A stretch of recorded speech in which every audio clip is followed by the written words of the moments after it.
Welcome, everyone, to a very special episode of Doom and Gloom. Today we're diving into the horrifying abyss of a potential World War III. Now, I know what you're thinking. Takmal, must you? My therapist told me to avoid negativity, but this isn't about doom scrolling, it's about understanding a colossal threat. The world has danced around the idea of another global conflict for decades. A third world war wouldn't be some Hollywood action flick.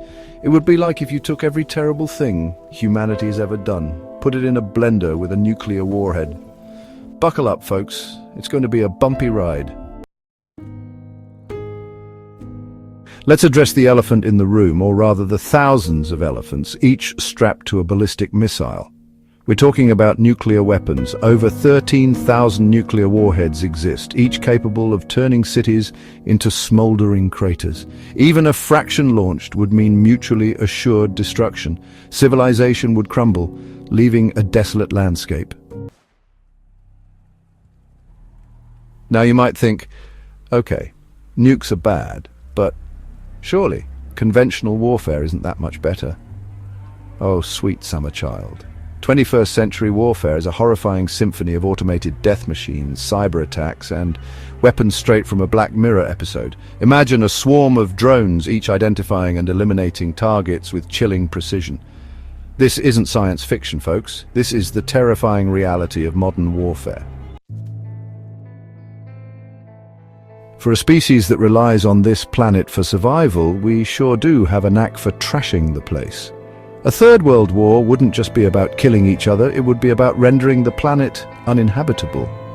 Nuclear explosions would release enough soot and debris to block out the sun, triggering global cooling.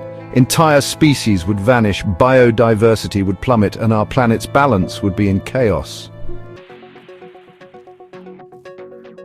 War isn't just about numbers. It's about countless innocent lives caught in the crossfire. World War III would mean a humanitarian crisis of unprecedented scale. Billions displaced, forced to flee, becoming refugees in a world already struggling. Society's fabric would unravel, leaving a world ravaged by suffering and despair. Now, I know some people out there are thinking, well, at least the stock market will be volatile. And to those people I say you need to reevaluate your priorities. The stock market will be the least of our concerns. We're talking about the collapse of the global economy. Rebuilding would take generations if possible, leaving the world trapped in poverty and instability.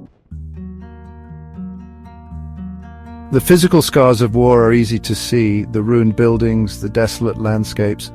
But the invisible wounds, the ones etched into the human psyche, those can linger for generations. Trust, the bedrock of any society, would erode, replaced by suspicion, fear, and a pervasive sense of hopelessness. The world would be a darker, more cynical place where the light of progress flickers and threatens to go out entirely. In the aftermath of such unimaginable destruction, you might think, well, at least we'll all come together to rebuild. But global conflict shatters trust, leaving behind a landscape of suspicion and animosity. International cooperation would evaporate entirely and nations would retreat into themselves. The very idea of a global community would become a distant memory, leading to a perpetual cycle of violence and instability. So, there you have it, a glimpse into the abyss, a taste of the apocalypse that awaits us if we fail to change course. Avoiding such a catastrophe is one of humanity's most urgent responsibilities. It requires us to confront the uncomfortable truths about our history and demand better from our leaders. Thank you for watching, and let's work together to build a more peaceful world.